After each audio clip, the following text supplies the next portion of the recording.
Welcome in, everybody. Whether you're on the East Coast, West Coast, or around the world, this is Coast to Coast. Got Rob in the house. How's your Christmas, man? It was good. It was good. You know, it was relaxed, a lot of food, and a lot of TV. Perfect. We don't really do the presents, right? So I didn't really open up any gifts, but I think silence, TV, no work, that's a gift enough. Yeah, especially that last part, right? Yeah, exactly. And I'm off all this week, so that is awesome. Time off is always a bonus. Oh yes. So how was yours? Good time? Good. Pretty low key as well. We had Danielle's family over yesterday. So what was funny about it though is her mom was going to make a roast. So, but she did it in our crock pot. And what was funny about it is it was a recipe from Facebook or Instagram or whatever, right? And it said that this thing was going to take 2 hours in the crock pot. Now, soon as we heard that, we're like, yeah, that doesn't seem right. It did take about 3, but it was funny because we ended up ordering pizza because everybody wanted to eat. So the roast was done later, but yeah, no, it was hilarious. Well, that's second dinner then, right? So what'd you do? You eat pizza, take a break, and then have your second dinner? Yeah, see, it didn't really work out that way though. So basically what happened is everybody ate enough pizza that the roast was a to-go item. Was it at least decent pizza? No. I mean, it was just Domino's. We're in Snohomish, right? So yeah, it's okay. Your delivery options are pretty limited. So. Well, I don't know if maybe you had like a Papa John's to run down to, where at least it's a take and bake. Yeah, no, not at all. No, I mean, remember we live in a pretty small town, so it's not a whole lot going on. There are other pizza places, but they don't they're not delivery, certainly not last minute, or so. I mean, it just you probably could have done Uber Eats or something, I guess. Yeah, but that's fine. Domino's will work. It did. Is it good these days? I haven't had Domino's in like a decade, to be honest with you. So if that's the case, it is better than it was then. Okay. But it's still not great. Yeah. Right. Still Domino's. It tastes like a fast or like a chain pizza place, right? But it's not where it used to be, where you're like, yeah, this is barely a step above Little Caesars. Exactly. That's what I was thinking. Yeah, no, it's at least edible now. So, okay. You're not excited about it, but you'd order it again, right? Yeah. That's been forever. So I was just kind of wondering if they changed. Joe loves Domino's.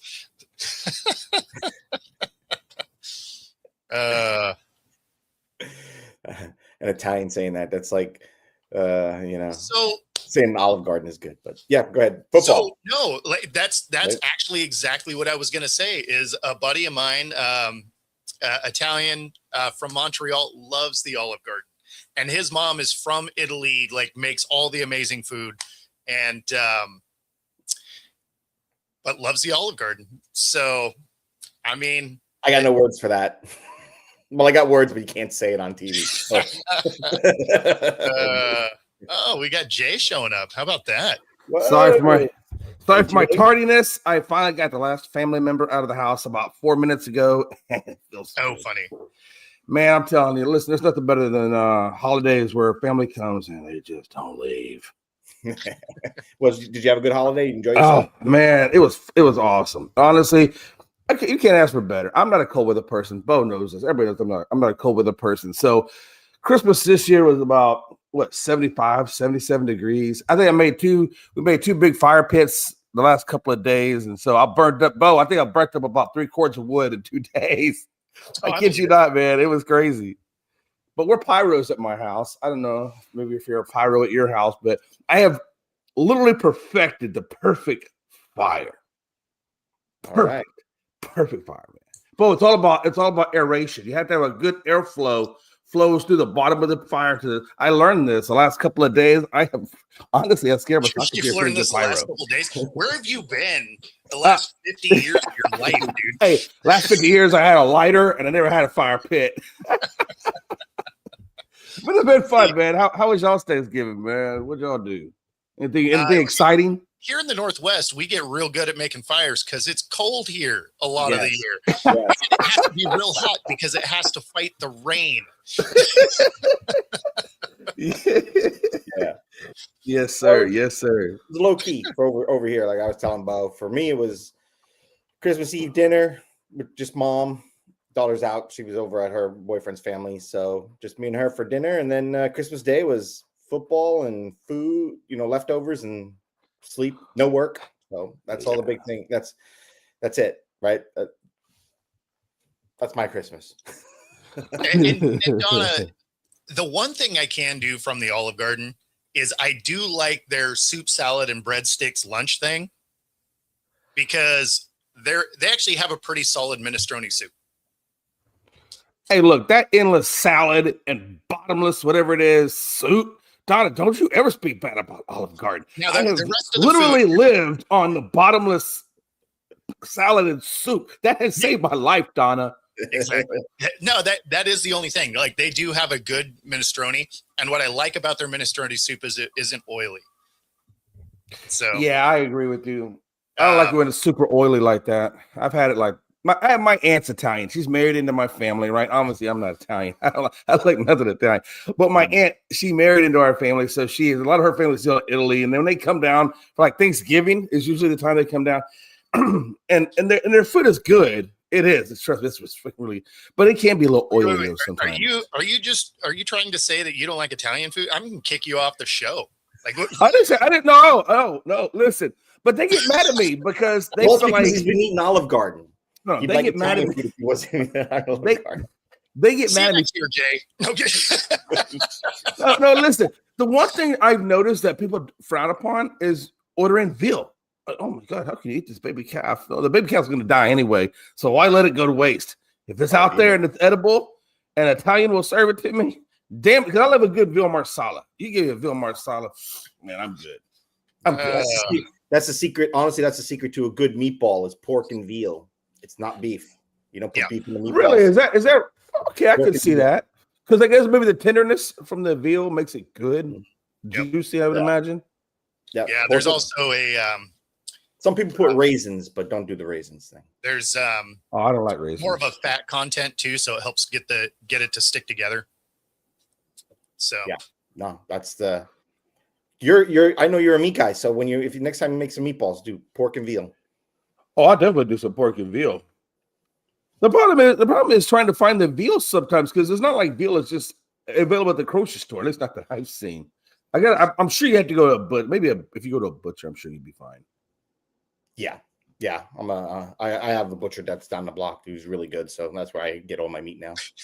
I like that you were here for 2 minutes and they're like, yeah, just go ahead and kick him off. We do actually have some breaking news before we get into our normal scheduled stuff. Anthony Joshua, guy that just beat up Jake Paul, injured in a car wreck in Nigeria. 2 people died in that car wreck.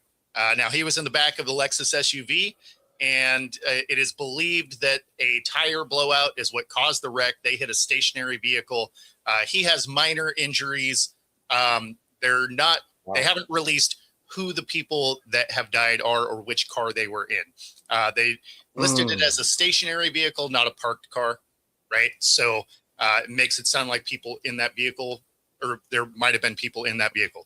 So, maybe like at a red light or something, I would imagine. No, it sounds like it was probably parked, but with people in it instead of it being just like a parked car with nobody there, right? So gotcha. I think that's the designation between stationary and parked. That being said, they believe that it was a tire blowout that caused them to swerve into that car. Anthony Joshua, minor injuries, but this is still a developing story. So, hopefully we'll know more about it. But yeah, we don't know which car the people died in. Sad, right off of his big win of beating up on Paul, right? Exactly. I mean, it sounds like it's good he wasn't in the front of that car, because it doesn't sound like anybody up there did well. So, was it family? We don't know the folks. Do we know what he was doing in Nigeria? I mean, so his family originally is from there. Okay, so I think that has some to do with it, but yeah, as far as the people that were driving or who, we don't know who any of the rest of the people are yet. So again, this is developing this morning. It was 11 a.m. their time, which was like an hour and a half ago ours. So okay. Oh, that literally just happened. Yeah.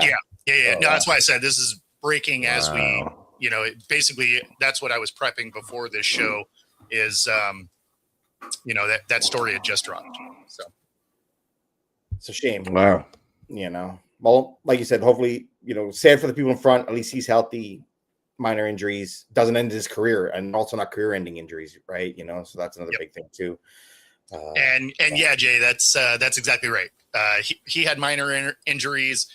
He is at a medical center, and of course the other two passed. But they didn't release if both of the people that passed were in his car or if one of them was the car that they hit. So yeah, that is tragic. Not as tragic as what Joshua did to Jake Paul's face, but it was still pretty tragic. That's tragic. I don't think that was tragic. What happened to his face, I think, was highly enjoyable. Yeah, it still didn't shut him up, but at least like I get in a car accident. I got a couple of scraped knees. I get in the ring with Joshua, and I got 2 broke jaws. What a time to be alive! What a time. Yeah, it's crazy when you finally fight a boxer, a real fighter. Yeah. Yeah. And what they say they were going to have to do, possibly wire Jake Paul's mouth shut. Gosh. Yes. I mean, that's that's standard procedure for a broken jaw. Yeah. Oh yeah. They probably don't ever unwrap that damn wire. You just leave them. Matter of fact, can we get a 2-for-1? Can we get his brother in here too? And sorry, Don, I wore this specifically. I didn't know you were with a Phillies fan, but just in case Pags was on the show, I wore this specifically for Pags today. But yeah, so he was he's in Buffalo, right? And he was supposed to be flying back. His flight got canceled, and apparently there is not another flight until January 1st. Oh my God, he's stuck in Buffalo till New Year's. Yep. I was like, well, have fun out there. Hope you brought plenty of warm clothes, because wow, it's gonna be cold. So listen, all he needs is some of that tea that he makes. What's the name of it? It's the TNT. There you go. All he needs is a little of that TNT on the side of the road, and he'll stay warm. He'll be all right. He can't catch a bus. I mean, in Philadelphia and Buffalo, it's not that far. Jump on a Greyhound. If you wanted to get back, sure, could probably do that. Or you just hang out and enjoy Buffalo for a couple days. Yeah, I think I'd be looking for the bus. I don't know. I think I'd wander around the city a little bit. Doesn't he have imagine it? It's not like he's gonna stick out, right? I mean, he blends. That's true. So he'll be all right. I mean, I think it'd be fine. Like you're going to be there for a month. You're there for 2 days. Like I'd probably go check some of the city out. Yeah, I probably would too. Honestly, if I don't know how big Buffalo is, or I don't really know anything about my first sergeant James. Now he's from Buffalo. He seems to like it. I don't know. I don't know much about Buffalo. I don't know anything about Buffalo, to be honest with you. Yeah. Other than it's cold as hell. I keep hearing it's cold as hell. Yeah. Well, yeah, because it's Buffalo. Yeah. I mean, visit Niagara Falls, right? Isn't that where Niagara Falls is on the one side of New York? So yeah. He could do a stunt. The Phillies Phillies fan going over the falls in a barrel, right? Like dress up as the Phillies, as his Phillies costume, and like go over the falls in a barrel. Can I get an E? No, go fuck yourself. Through that. Ain't nobody giving you no E here, Pags. Hey, Frankie, I'm glad you're here, man. I did want to offer my condolences for how bad you guys looked against the Houston Rockets, and the fact that KD went into there and made you his, you know what, Frankie. I am so sorry. We'll get to basketball. It's I not. know. I'm like Brad. I'm like Brad when it comes to the Lakers. Squirrel And brain. Frankie. Yes, I know. Whatever. No, come on, man. Give me some love here. How many times did Brad call her Cal turns this and Cal turns that? Well, I'm the Brian Christen right now, and Frankie is my Joe. Let's go, Brad. You and me, a mano y mano. Let him celebrate his AFC championship. You know, his Patriots championship. When they win their division, right? They locked it down. So yeah. Well, easy to do with a schedule where like your opponents. Oh, careful, Brock. I've been saying this for a while now, and I've been persecuted for calling their schedule Charmin. I have literally said their schedule like we Charmin. beat Baltimore. Yeah. Ooh. We beat Buffalo in Buffalo. Two last drives that I didn't Derrick Henry. So yet still unproven to me. But Yeah. Yeah, and the Patriots are very, very unproven. Drake May is good though. A lot of us picked teams poorly this time around. Yeah. Well, I'll tell you what. So how do we all do in fantasy? I wound up coming in around fifth. I think I'm in the fifth or sixth place game, which I kind of knew I was. My team isn't as strong as the guys that are in the top four. I mean, they got some really good heavyweight teams in there. And our fantasy league, how are y'all guys faring yours? Oh, I was out. I never made the playoffs. Well, you got a Kraken jersey on. Of course you were out. Bo, how did you do? I don't play fantasy. So. You don't do fantasy? Mm-mm. Fantasy. No, I've only ever played one time, and that's because my buddy, had cancer, and he's like, "You have to play with me one time," and I'm like, "All right." But I will say, in Bo's pick'ems, I fell out of first place by 2 games, and I got back into first place this week by 2 games. There you go. Listen, I am not. Bo must be giving you that good advice. He must actually consider you to be a true loyal friend, because the fantasy advice I've gotten from Bo has given me jack poo poo. Well, So I stopped going to Bo with, "Hey, Bo, what do you think about starting this guy over this guy?" I don't know, Jay. I think you should go this route. Okay, Bo. You know what? I was thinking the other way, but I'm gonna go on a limb here because I was on a pickle, and I'm gonna take your advice. You know how many times I've taken that advice and come away good out of it? 0. See, now I know you're lying. 0 times. I'm just saying the pick'em he's great at. Nobody's gonna deny Bo's pick'em. I'm just saying, if you want fantasy tips, don't go to Bo. Don't. Stay away. There we go. There we go. So are you back in? Are you in first place now, Rob? Yeah, tied with your dad again. Okay. Right on. I fell out by 2 last week. Yeah. I was like, oh man, and I made it back in though this week with my Houston and my Philadelphia win. The race is tight at the top, man. Those top 6-7 positions are no joke. No, and I got lucky with the Eagles. That's what I needed. I needed the Eagles win and that 2-point conversion. Thank you for going for it, Buffalo, and thank you for this. Josh Allen for just bricking that through. That was such a ridiculous thing. Like you had all the momentum on your side. The way that overtime works, everybody gets the ball. I mean, it was the Buffalo rule anyway. I understand his foot was hurt, but with all the momentum on your side and your defense absolutely crushing the Eagles in the whole second half, I absolutely would have just kicked the field goal there, went to overtime, and won it there. I get that, but like, here's how I look at it though. When I'm watching that play, I'm like, they go for it, they make it. We're talking about how awesome they are. Oh my gosh, that was the right call. You did it. You had all the momentum. So that was on Josh Allen, though. He had an open man. Yeah, exactly. Right? The thing is I wouldn't have loved it. Like, I didn't love it before they missed it, right? Like that particular call, because they had such a hard time moving the ball all day. I wouldn't want to leave it up to one play. Give me overtime where we can get down the field and methodically do the thing. Like the Eagles had no problem stopping Buffalo on a play all day, right? So I wouldn't want this win, a really important win, to hinge on the Eagles just blowing a play on defense. Like I wouldn't want to leave it up to that, just because I just watched the last 60 minutes of football. Yeah. Right. So it was just, it was a play I didn't love. And then of course they didn't make it. Obviously if they make it, yeah, you're talking about it differently, but I still wouldn't have liked the play call, even though they won, you know, they would have won in that scenario. I still wouldn't have liked the play call. I still would have been like, man, like cool, it worked out. But I don't love that decision just based on literally the entire rest of the game that we watched. Yeah. Yeah, I'm not- exactly. They were stopping them all day. The second half was crazy for the Buffalo defense. So- When we showed up, But you know.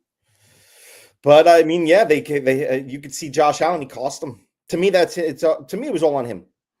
So I Well, I know he's, you know, that was a bad throw, wide open man. it was a bad throw. If you have a foot injury, it's hard to get your accuracy right because you can't plant correctly. Right. Yeah, you can't pivot off the ball of the foot when you turn. Yeah, I mean, like you can have some errant throws, which is again why I wouldn't like that particular, you know, setup, because you're like, okay, it's all going to come down to this one play, and you got to hope that Allen can plant and do all the things he's supposed to do. It's like, I don't know. Again, I didn't love it. Obviously, they did it the way they did it, and you know they catch an L. Yeah, I mean, that's what the difference is between heroes and zeros. There's maybe a couple of inches. Yep. It happens. Yeah, and Frankie's right. Now the Patriots, you know, it's like, sorry, Buffalo. But the thing is if they meet in the playoffs, Buffalo will win and beat the Patriots. So I'm not too worried. I mean, to me, Buffalo's still gonna. Well, yeah, I mean, what they Buffalo's defense is just it's just ugly. If they had a really good defense, and I don't think Ed Oliver played that game, but if they had a pretty good defense, that team could really do some damage. But that defense really hinders that offense. No matter what Josh Allen does, you know, you're going to do so much superhuman stuff until your human stuff runs out. Murphy's Law gets you every time. And I feel like that's the way it is watching Buffalo. I feel like watching Buffalo is like watching Murphy's Law. The way they played Philly. So is it either then the way they played Philly was Buffalo's defense stepped up, or is Philly really that like kind of like a Seattle, like bad on offense where you don't know what you're going to get? And that is exactly who they are. They have a good defense, and their offense is a liability. Yeah, that is Philly. And sadly, that's the Seahawks, right? It's great defense, great special teams, offense. Whew, man, you don't know what you're going to get, and they're only going to play in the second half. Yeah, I mean, that Seahawks-Carolina game, I'm sitting there going, oh my gosh, I think we're going to lose this game. It looked a lot like Atlanta, didn't it? Yeah. What are we doing? I'm like turnovers, you know, at least no interceptions, but still fumbles. I'm like, dude, what is going on here? You know, how are we not? And then it opened up at the end there. So I was like, okay. Well, and that's the problem with Buffalo is that team is so Josh Allen centric. If he doesn't have a perfect day, they lose because the defense isn't good, right? Like it's a middle of the pack at best kind of defense. The offense requires Josh Allen to be special to do anything. If he has an off day, they don't produce anything on offense. You know, when you're looking at Josh Allen through his career in Buffalo, makes up over 80% of their scoring. That's terrible. You know, like it's interesting though. The teams, not always, right? Because there's the exceptions to the rule. Patrick Mahomes is an exception. Brady's an exception, right?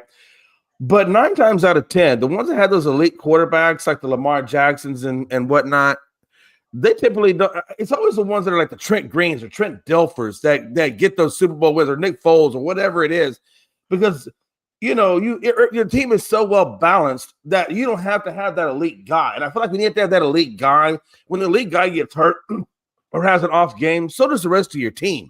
I feel like the teams that are like it was back in the day when Trent Dilfer was there and Ray Lewis was there, and that Baltimore team was a great example because they had a great defense, they had a middle of the road quarterback, and they had good complementary parts of the offense. And so because they were well balanced, they weren't elite except for the defense. Now Ray Lewis is elite, don't get me wrong, but that team didn't have to rely on an elite guy to get there. And the ones I've seen win the Super Bowls usually have a well-balanced team, and not necessarily always the elite guy, but it's just a well-balanced team and well coached. Yeah, well, it's well documented. Soon as your quarterback makes up more than 14% of your cap, you don't win a Super Bowl. Right. So 100%. These guys start getting paid, you can't pay the rest of your team. And you end up with teams like the Bengals, where you're like, oh, cool, we got 3 guys that are making all the money, and nobody on defense gets paid. So when you start watching those things, or you have a veteran guy like a Dilfer, where they paid their defense and you're not paying a big contract to your quarterback, right? Right. Soon as you have a high-priced quarterback, you stop winning. The only guy that's defied that over the last 30 years was Mahomes, his last Super Bowl win, because he had just gotten paid. But the rest of the team was still intact. That's the only time it's happened. Outside of that, as soon as you hit that 14 to 16%, your winning is done, at least as far as championships. Teams will still get to the playoffs, obviously, but only one team gets a ring, and it has not been a high price. Well, I'm telling you. Yeah. I mean, technically, we haven't had an offensive line here in Seattle since we had to start paying Russell. I think it's funny. I think the way people operate these NFL teams is a lot of the way we operate in daily life. And what I mean by that is, it's like, you get caught up on the fancy things, and so that's where you put your money because it's a sexy way to live. You don't put your money in the offensive line or the defensive line as much because it's not as sexy of a position like running back, defensive end, whatever, right? I mean, and I feel like that's where a lot of times I think things go wrong because they get caught up so much on giving these guys like the Higgins and the Jamar Chases because they're sexy looks and keeping them there that it makes everybody happy. But you haven't done anything to help the quarterback out on the offensive line or even the secondary out with the defensive line. The trenches always seem to me. That's not why they do it. That's not why they do it. They do it because they're selling tickets. No, I understand that. It's just, but again, it goes back to being the sexy thing, keeping people happy. Not every team is trying to win. Well, that's true. Not every team is trying to win. You're right. Dallas is a good example of that. Yeah, like you gotta keep that in mind. I mean, like not every team is actually trying to win a championship. They all say they are, but you can watch their actions. That's not true. So yeah. I mean, it's just something to keep in mind. So then they're going to sign guys that keep people in the stands. I mean, it's why the Browns still have people go to their games. It certainly isn't because they're good. It's because they at least get names in there to make them interesting. And people are like, oh, I want to see what this looks like. Of course. That's the sexiness of it because it's sexy. Nobody cares about a center on your offensive line. Nobody cares about that. But they don't care about that. Like you said, to your point, Bo, I can go outside the best center right now. Jason Kelce was in his prime. I could get a prime Jason Kelce, and nobody would bat an eye on it.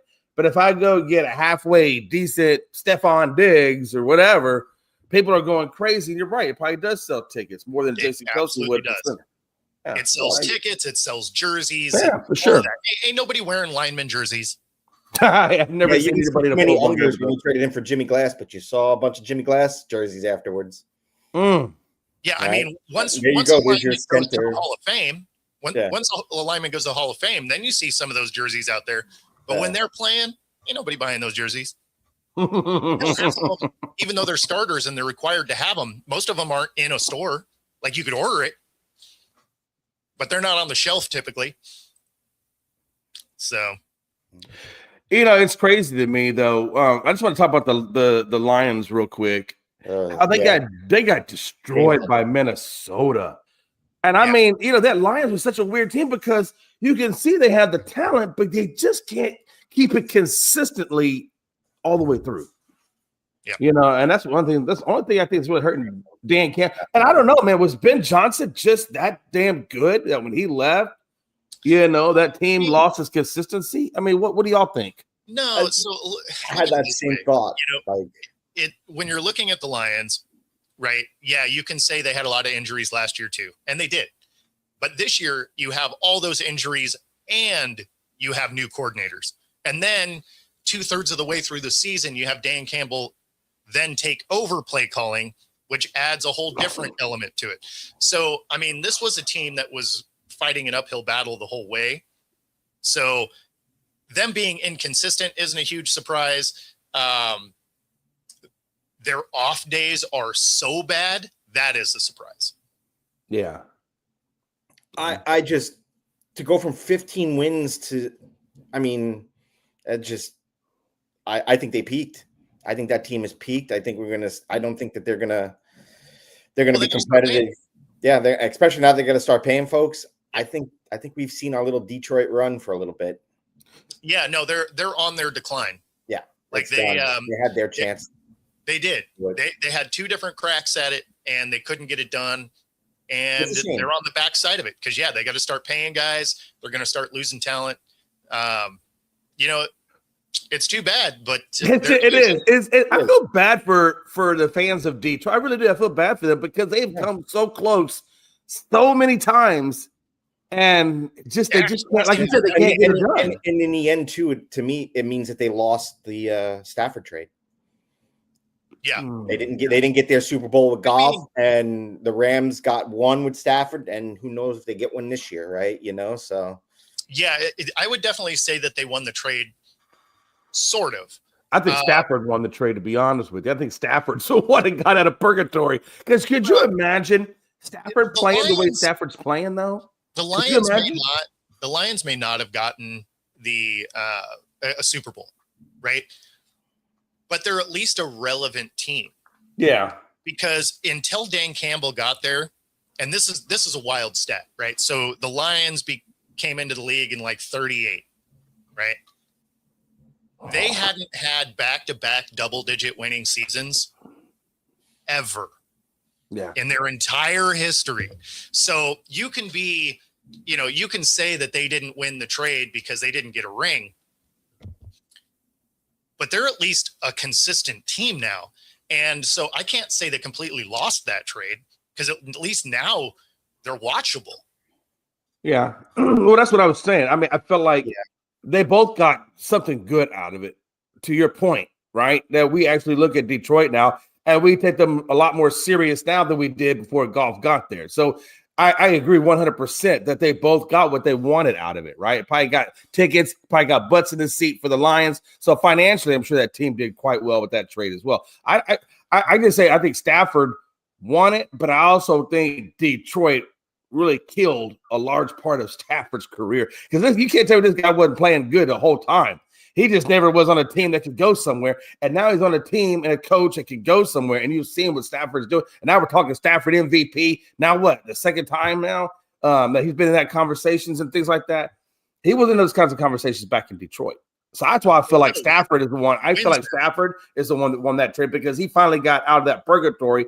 And now he's able to actually make his career be mean. It's not that it wasn't meaningful at Detroit. But you know that when you get that ring on your finger and you're a large part of the reason why that ring is there and you just had the complementary pieces to help you get there, that means something. No, wins matter. If you're winning an MVP, you have to have the wins to go with it. I mean, we saw the best example of that last year. Joe Burrow throws for 4,000 plus yards, best year of his career, has a Triple Crown winning receiver. They missed the playoffs. He's like 5th in the voting. If that was a 12-win team, he wins going away.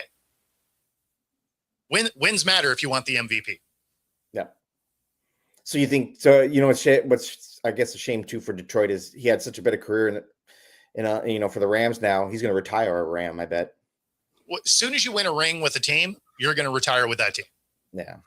Right. Because they're the one. They're not even going to get to have him like in representing them in the Hall of Fame, which is kind of sad. Yeah, but I mean. Like at the end of the day, you're going to do that's why Randy Johnson isn't a Mariner, right? He won a ring elsewhere. He won 2 more Cy Youngs elsewhere, right? So, I mean, those are the types of things like you're going to go in where you win. So, and there's nothing wrong with that. No. That being said, I mean, yeah, he didn't get the the support that he needed in Detroit. But I mean, dude was a monster. Like if you were a fantasy guy, Oh, yeah, you drafted you him were every year. taking him, you were taking Stafford, you were taking Kirk Cousins. They were going to get you 4,500 yards a year and a whole bunch of touchdowns. And neither of their teams were going to win any games. I mean, he did have Calvin Johnson. You know, he had Megatron there, who was. Yeah, but they didn't have a talk about wasting a career. Yeah. Well, he basically pulled a Barry Sanders, where I'm not playing another year for you guys, and I know you're not going to exactly trade me, so I'm just going to retire and call it a day and enjoy my money. Yeah, it's honestly what's probably going to happen to Joe Burrow. Burrow, man, that guy could have been so good on any other team, but he just went to. I mean, do you think he would leave? Why not try one more time and just go as a free agent? You know, when the time comes. I don't know when his free agency is, but he's got a lot of years left. Yeah. So he ain't doing. Bengals or Yeah. bust. Yeah. That's his. Yeah, no, he just got paid, so I think he's there for another 4 years. Well, he's got to be happy with what he got, because you can't have the bag and the ring. You pretty much, like you said earlier, Bo. When it came to Mahomes and Brady, they got all the rings that they got because they took the pay cuts. So maybe Burrow is just going to have to take a really good pay cut so they can get some players on this team and actually do something. That's if he wants to get a ring. Now, if he's just in it for the money, which okay, look, hey, look, it's America, land of the free, home of the brave, and capitalism rules. And if that's all you want is the money, hey, I ain't mad at you. I ain't mad at you. Take your money. But if you want to get a ring, then you're going to have to start doing the things like a Brady and Mahomes did, and you're going to have to sacrifice and give your team a shot at it. Otherwise, as long as you keep all the money and don't give nothing to everybody else, well, then you get what you get. If you're happy with that, go be. Well, I mean, Brady showed you the exact blueprint, and that was why his career being as long as it was very interesting, because his rookie contract, he wins some rings. He becomes the highest paid quarterback. They do nothing, right? And then he restructures his deal. He takes less money to pay other things. All of a sudden, he starts winning rings again, right? So they show you you're either going to win on a rookie deal because they're not paying a quarterback top dollar. You're not going to win when you're paying top dollar. And then as soon as you get away from that number again, your opportunity to win goes back up. So yeah, and yeah, you can say that he was a unicorn and he's great at his position and stuff. But when you watch his athleticism, it's not like he necessarily does anything special, right? He doesn't have the strongest arm ever. He doesn't have mobility at all. He was running away from 0 humans. I don't know that he could run away from his panel. So what he did do was he was incredibly good at diagnosing a defense and was very accurate, right? Yeah. So, and he knew how to deflate them balls without being. You saw though in the Atlanta New England Super Bowl when Atlanta had the pressure on Tom. Tom wasn't effective at all, and he's never been effective when he's under pressure. When he's under pressure, he's never been effective. But when the minute you take that pressure off, and like Bo said, you allow this man to diagnose and strategize because he's got time in the pocket now because you're not blitzing or doing what you're doing. You saw 28-3 became what? I don't remember what the final score was, but it wasn't great for the hopes of Atlanta, right? I mean, they wound up losing that game. So, again, you're right. I mean, he wasn't the most gifted athlete. That's why he went in the 6th round. He wasn't the most gifted. But I think sometimes what you got in up here is better than what you can have from the neck down if you use it right way. I think another good was Derek Fisher for the Lakers. Guy was incredibly freaking smart. That's why he was in the league for like 41, 42 years of age and still was winning championships with a team that did have a LeBron on it, right? And he was winning them because, thank you, 34-28. The point there is over the course of his career, you could see exactly how you have to be to win. So as he was the highest paid guy, they didn't. Right. They could get to the playoffs, but they couldn't get over the hump because you just don't have quite enough of the rest of the people, right?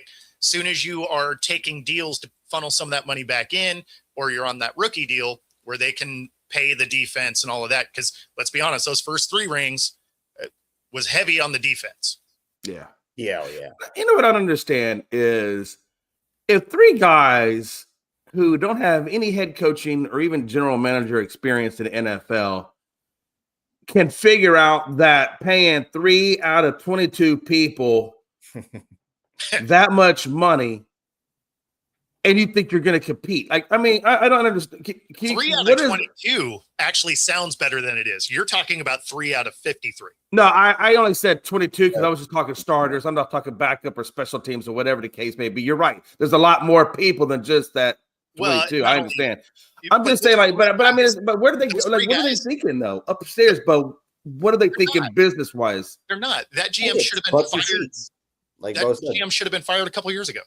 But the thing is those 3 guys make more than the entire defensive roster.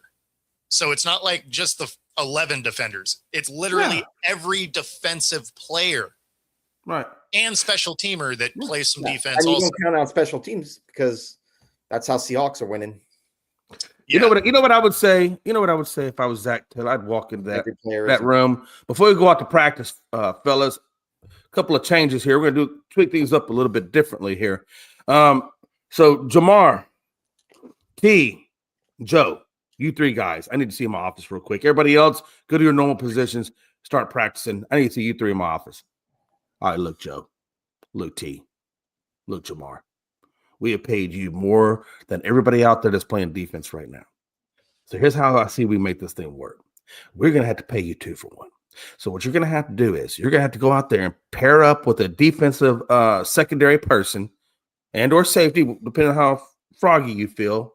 And we're going to have to start playing you 2 ways. You know, I know that sounds crazy, but follow my trend here. I paid you so much damn money that if I don't get your ass out there on defense too, I ain't never going to make this shit back. It's like go out there and team up. It's called cross training. We cross train with our rivals. I'm just saying that's what I would do. Hell with it. Yeah. Then they would just be with Joe Burrow on IR. Like that wouldn't that would not go well. Then you'd have 300 million into 3 guys that aren't playing. Hey, question. So when a player gets hurt, Frankie, hey, when a player gets hurt, let's say he tears an ACL and he gets put.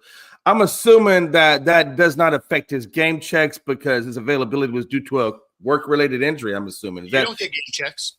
Huh? Yeah, no. You don't get game checks if you're hurt. Really? No, it comes as part of your injury guarantee. You get game checks if you play. Well, I would imagine he was. Would you still get game checks? Go to work?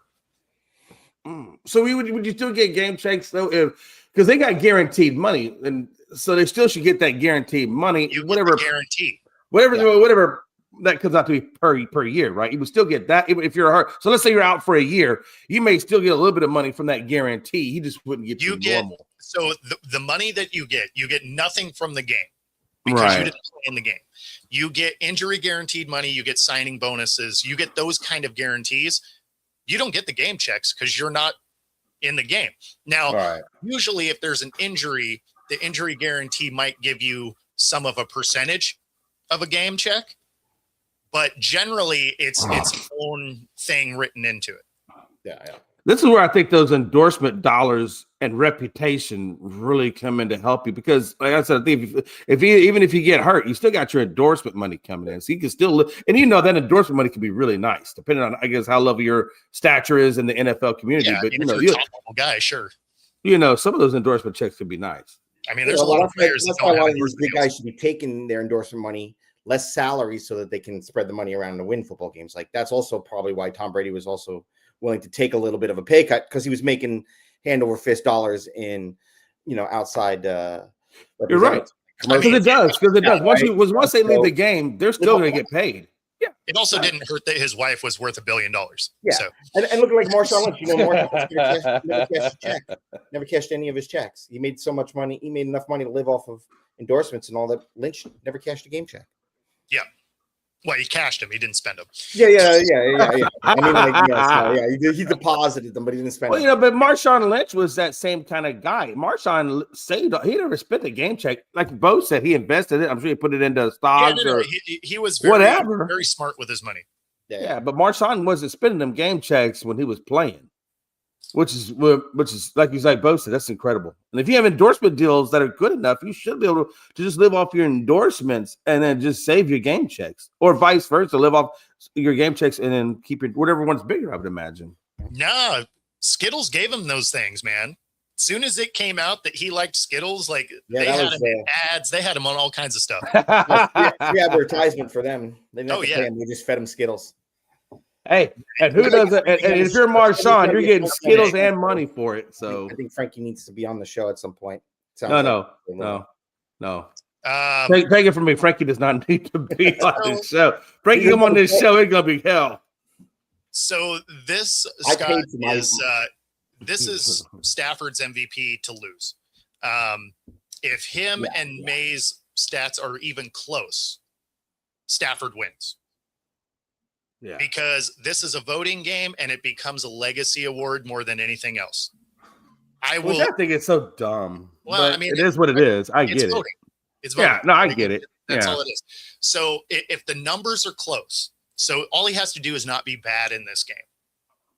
They can't win the West now anyway. Mathematically, they're out of it no matter what happens today. So obviously they're going to the playoffs. The only thing that can change is if they're going to be the 5th or the 6th seed. That's it. So all he has to do is not be bad. And he's probably going to win this one because he's been so good through his career. And I know that that's not supposed to matter, but we've watched these exact things happen. Like, what's the alternative if not him? Drake May? Is Drake that the only other person, right? Yeah. And he'll win Offensive Player of the Year. Yeah. Even though he played teams that not even a 400 winning percentage overall is kind of sketchy. Yeah, that doesn't matter though, because they're going to go off the stats. They're going to go off wins and stats. He's going to get Offensive Player of the Year because Jonathan Taylor trailed off. And so he's going to get Offensive Player of the Year. Stafford will get the MVP. Yeah. Yeah, I feel, speaking real quick of Jonathan Taylor and those Colts, I really do feel bad for the state of Indiana because this has to be the second time that I know of that the state of Indiana has watched their team not live up to its potential due to injuries and things like that. You had the Pacers who, by all accounts, looked like they had a really good shot at winning the NBA title. Halliburton goes down. Other players start to go down. Injuries take them out. Ultimately, OKC gets the ring. Congratulations, OKC. It doesn't take anything away from that ring, though, by the way. Great job. And I think this year you're looking still phenomenal. But, again, Indiana falls and loses it to injury with the Pacers. Then you look at the damn Colts, and they, by all accounts, they're doing good. I mean, they're riding the wave of wins. They're on their way to the playoffs. Everything's looking great. Jonathan Taylor's playing like Jonathan Taylor because he has a quarterback that can facilitate the offense, opening up the lens, and he's looking great. And now he's in consideration for MVP. And then down goes Daniel Jones. And then the team is just where they are, out of the playoffs and eliminated. And Jonathan Taylor's nowhere to be found. But I think that speaks well, though, for how good or how much better Daniel Jones was than I gave him credit for. Because, and again, I'm not saying the man's elite. He's not elite. But, man, when you have a good quarterback that can facilitate the rock, look how much better everything looks. And he didn't have to spend the Joe Burrow money to get that job done either. Well, you can't sleep on the fact that they had a good defense. Yeah. I mean, Jonathan Taylor was playing out of his mind. But they really did it, though, because they lost Sauce Gardner. They lost their other, and I can't remember his name offhand. I'm saying they did when they were off to that fast start. They had they were a solid defense for the when they were first fully healthy. For the first 8 to 10 games, they were the best team in the league. Right. And it wasn't because Daniel Jones is special. We know he's not. Right. Jonathan Taylor was playing out of his mind, but then you started getting, a couple of injuries on the offensive line and a couple of injuries on defense. Not the same team. Yeah. Taylor wasn't going to win an MVP anyway. To me, if Saquon didn't get it last year, Taylor wasn't going to win it this year. Oh no, I think to get it as a running back, you have to break records to get those kinds of awards. In my opinion, I feel like you got he'd have to break the single season rushing mark to get that MVP. I feel like the only way you win the MVP as a running back, you have to reset the touchdown and or the rushing number. You have to reset those. The last two guys that have won the MVP as a running back was Adrian Peterson, who broke the touchdown record. Set by Sean Alexander, who won it. Set by Sean Alexander, who broke the touchdown record. That's how you win it as a running back. Of course. And then even in those years, it has to be not the best quarterback play, right? Yeah. Like you got to have quarterbacks that, are still playing great, but not MVP caliber, right? So there's a lot of things that have to work out for that to be a thing. And you'll never see a receiver win it, because if a receiver has a ton of yards, you know who also gets credit for those yards? The quarterback. Quarterback. So, And that's why I feel like the running back should have the best opportunity at getting that award, because let's be honest, and this doesn't take away from the importance of the quarterback position, because it is important. We all know that. But at the same time, look how much wear and tear that running back takes every single game versus what that quarterback's taking. I think quarterbacks don't get hit. We all know quarterbacks get hit, but they get hit maybe once every 5 to 10 plays, whatever. That running backs get hit 24/7. That really depends on which offensive line you got. Well, you're right. It depends. You're right. No, it does. It depends. It does depend on your offensive line.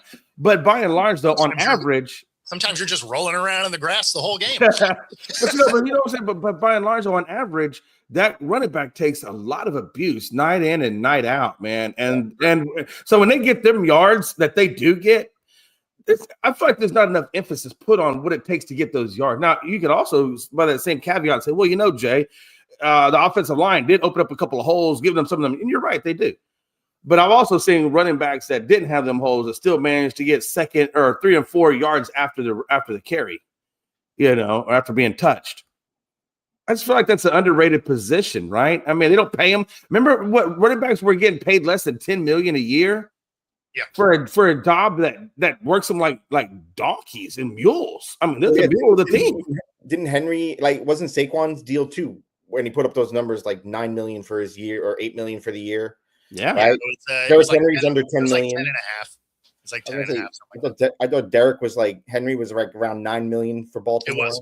Yeah, right. I think when it came down and they released those pay by position numbers, not Derrick Henry, but Jonathan Taylor at that time actually had the highest running back contract at $11 million a year. And I think he's the highest guy. But those are anomaly running backs. Those aren't the everyday guys. CMC was the highest paid guy. Yeah. But I think CMC got his contract, though, after Jonathan Taylor, I believe, didn't he? Or did he get it before Jonathan's? No, he got it before him.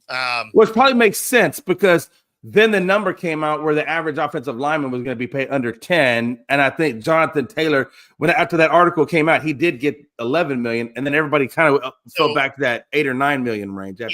Even with CMC being the highest paid guy, who was at the time the only one in double digits, as an average, kickers were getting paid more than running backs. Yeah. Which is wild. That is wild. That is really wild. Before we get out of here, there's been more development on the DK Metcalf craziness. So now you have Ryan Kennedy coming out with his statement. So we do have this soundbite. I guess I want to be crystal clear about one thing. I didn't use any racial slurs, no hate speech. I mean, none of that stuff at the game. Actually, never. 15 years season ticket holder for the Lions. I've never done that at all. So, to Kalen, if you're watching this, man, if you could just say that, please. My family's getting threats and stuff, and it's not cool. So, whether you said that or not, I'm sure you didn't want that to happen to the family. Even if you did, I forgive you, man. That's all I got. So one thing to note here, because obviously we have no idea if he said this stuff or not. But if using his government name is what set him off, I saw that you call him out.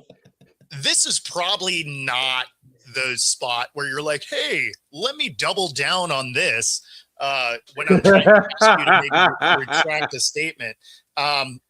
I would have liked it when they did that. If a flying fist just could have came into the camera and hit him one more time, that would be great. I would have loved that. Here's Jay Glazer talking about the first experience that DK had with this guy. But I mean, if he really didn't say, DK does need to clear that air though, because death threats against the family. No. Right? He's at least got to make a statement hey, this isn't cool, guys. Yeah. know, And whoever made that statement without vetting it and put that out there in the public, they're going to get sued. well, that's Like, the thing is defamation's coming. we don't know one way or the other, right? Well, I mean, any media outlet putting that out there without vetting that information first is going to get sued. Yeah. For sure. Yeah, I also think though too, and again, nobody knows anything, but I always say if you put yourself in positions like Bo was talking about earlier, this isn't the first time this guy's had a run-in with DK, right? I mean, this guy's had multiple run-ins with DK. My thing is, and nobody should ever have death threats. Let me just make that perfectly clear. I do not support that, but I do feel like if you put yourself in the limelight that many times with the same individual. I mean, come on, man. You know, it's like operational security. You know better than this. What was the first experience like? And Frankie, he did come out and say that essentially that he's suing him because of this. So he actually, it didn't sound like he was going to until this part of it came out. So, so there is that. So it wasn't until he got the death threat that's when he decided he was going to sue. Is that what they're saying? No, it was the defamation of character. I got you. He's saying he didn't say these things, and DK was saying that, you know, he used racial slurs and whatever. Right. Those are the types of things that can get you to lose your job, stuff like that. that. For sure. Well, yeah. Didn't the one lady that was the Karen that did the whole thing with the Phillies game, didn't she wind up losing her job or something like that because of that situation? And again, so like, if these kinds of things can spiral out of control. So if he didn't say it and it's reported that he did, there's going to be. Oh, that's a big defamation, right? Absolutely, and there should be. Now, obviously, we don't have audio yet of this, but I'm sure it's coming.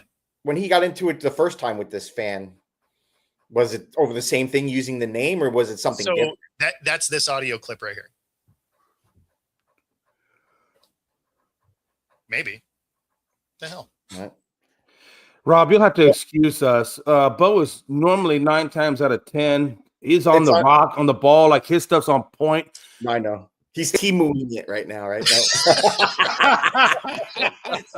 He's T-mooing it right now. Hey, no, I think Bo is still recovering from all the eggnog of Christmas, so he's a little loopy right now. No, it's funny because it says it's connected.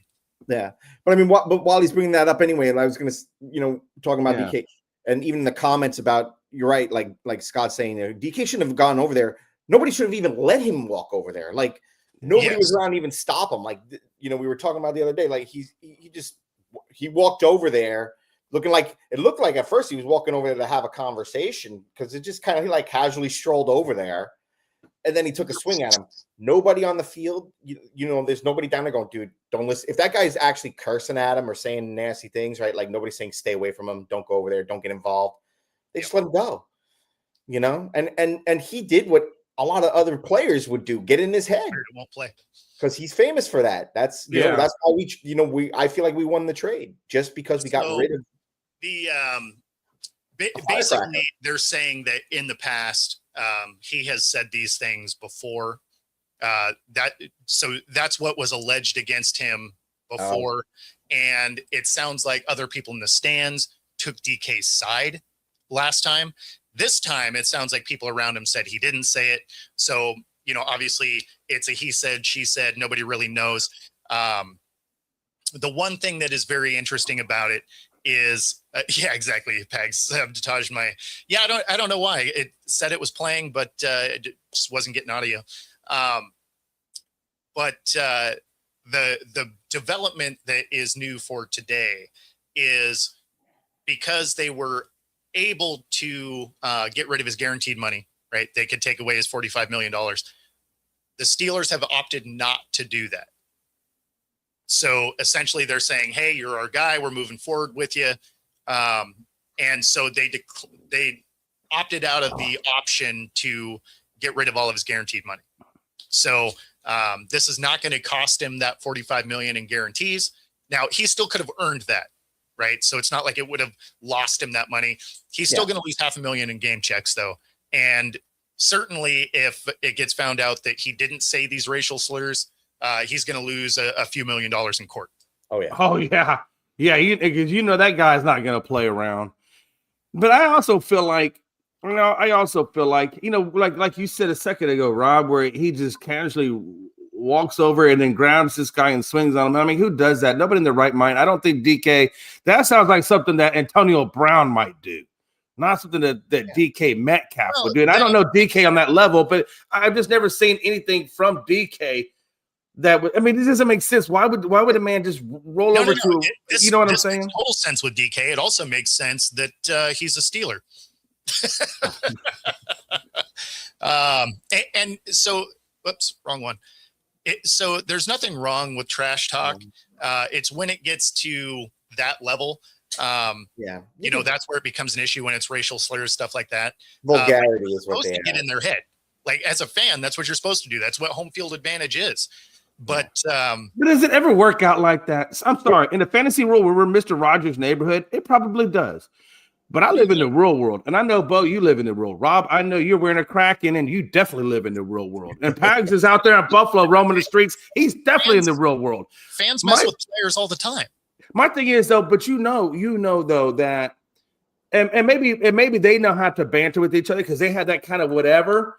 But a fan, it just seems like when two people get together, and especially with sports and religion and politics, I don't know what it is. When you get people together that are of opposing forces, it gets real. And if you don't think it gets real, how many fans get in altercations and fights and this, that, and the other, either outside the stadium or inside the stadium? We see it all the time. So you can't tell me that bantering, that all this, it probably is friendly. It's never fucking friendly because people are getting punched and lawsuits. I mean, how many times have we seen it? I know I've seen it a boatload of times. Most of it is friendly. You know how you know that? Because you're talking about one or two fights in a stadium full of 70,000 people. Yeah, I understand Everybody's that. talking. Everybody's drinking. But I mean, but you see it though more in the isolated side of it, like you said, with plans and fans and players. Ron Artest was another classic example of it. I mean, you're talking about a very minor number of incidents. I mean, I didn't say it was major. I'm saying, but we're still talking about Malice in the Palace. That was 20 years ago, man. Like, no, but it's still I brought that up just to show, and I think we all understand it. It still goes on even in today's world. So the thing is, it's not like this doesn't go on. Well, you're always gonna have that one player too, like DK. I'm sure he thinks I'm untouchable. You know, I can go over there, I can talk to this fan, I can do what I want. No one's gonna stop me, right? You know, it's not like the coach is gonna take me out of the game. Obviously, no one's gonna be like, dude, this is. I mean, if a ref saw it, they'd have kicked him out of the game. Yeah, they didn't even throw him out, right? So, like, well, they didn't see it. I think that there's a little air of. The thing is, you can say stuff, you can get under the skin of players, and that's fine. I mean, there's guys that are kind of soft in that way, like a Westbrook, and those kind of guys. You can mess with them, and it'll mess their game up, right? Because they get heated about it. Then you have other guys like Michael Jordan, and it's like, oh, okay, yeah, let me grab second gear here and really dunk on you. Yeah. So I mean, I'm sure you how bad I suck. Huh? It just has to do with the caliber of the player, right? So I mean. If you got a softer guy like a KD or a Westbrook that hears all the noise all the time, that's where being a fan and heckling them works. I still have not wrapped my brain around this. But how is it that Myles Garrett can take his helmet off and beat the crap out of another man's head with his helmet and not go to jail for that? Bo, I'm telling you right now. If there was video footage of me going to Seattle, purposely hunting down Rob, and I have a Dallas Cowboys helmet, and I just whacked Rob upside the head, and there's video footage of it because people with their cell phones, you don't think I'm not going to jail? He didn't make contact. Oh, you got to make contact these days. That's what. Okay. Well, that is a key. The intention is, if you miss. Yeah. Tensions are not really there. Like he went back to his locker room and said to himself, I'm glad that I had the worst arm ever, because if I would have connected with that guy, I probably would be either A, having handcuffs on me, or B, I'd be losing a lot of damn money. So maybe it's a good thing that I missed him. Actually had he actually made contact, there is a real chance he would have gone to jail. He certainly would have missed a lot of time. Yeah. So yeah, no, he's lucky that he had guys pushing him away when he swung. Because had that made contact, yeah, it would have been a very different outcome. But because he didn't make contact, all he did was swing at him. It's boys will be boys. Well, no, I mean, he still got suspended. He still lost money. Like Yeah. it's not. But like not nearly if he would have connected. that would have been a whole different animal, and he probably would have went to jail for that because that is assault at that point, even on a football field. That being said, we are over time. We're going to get up out of here. If you're watching on YouTube, be sure to like and subscribe and enjoy the game tonight. Not that it matters for either team. Take it easy, everybody. Rob, how do you go overtime, Rob? How?